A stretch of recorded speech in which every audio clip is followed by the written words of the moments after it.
छत्तीसगढ़ में विधानसभा चुनाव के लिए कुछ महीने बाकी है।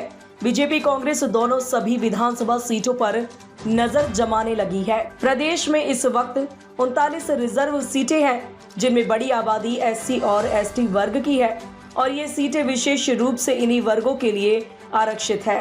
इनमें से ज्यादातर सीटों पर कांग्रेस के विधायक काबिज है, लेकिन आगामी चुनाव में किसी भी तरह की एंटी इनकम्बेंसी का सामना कांग्रेस को ना करना पड़े और सीटों में कांग्रेस का दबदबा बरकरार रहे, इसलिए ये रणनीति तैयार की गई है।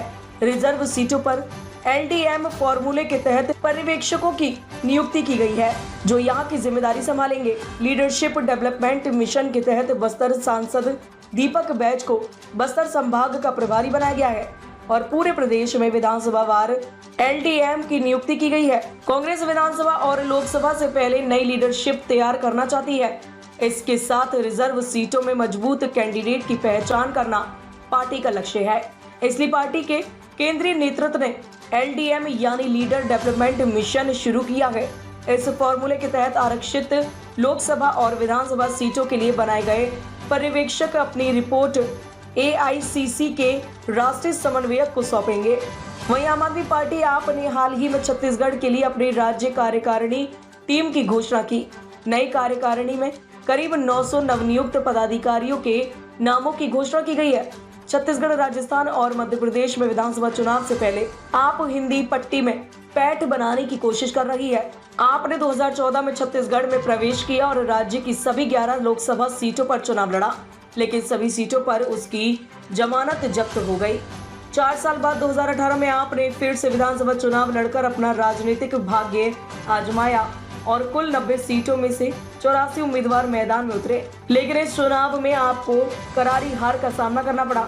गुजरात चुनाव प्रकरण के बाद आप में आत्मविश्वास देखा जा रहा है और सूत्रों के अनुसार पार्टी का मुख्य फोकस कांग्रेस को पीछे छोड़ना है।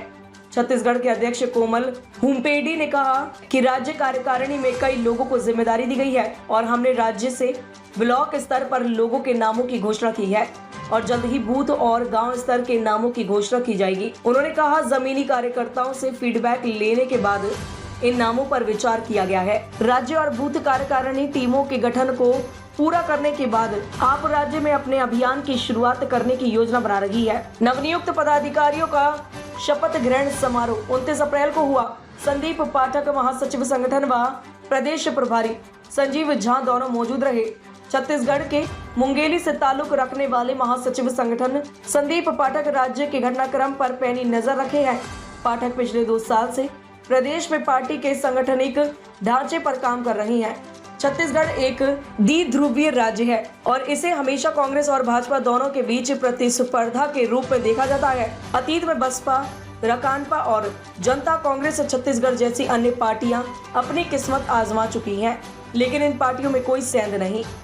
ताज़ा खबरों से जुड़े रहने के लिए हमारे चैनल को सब्सक्राइब करें और बेल आइकन को दबाना ना भूलें, ताकि हर खबर की नोटिफिकेशन आपको मिलती रहे।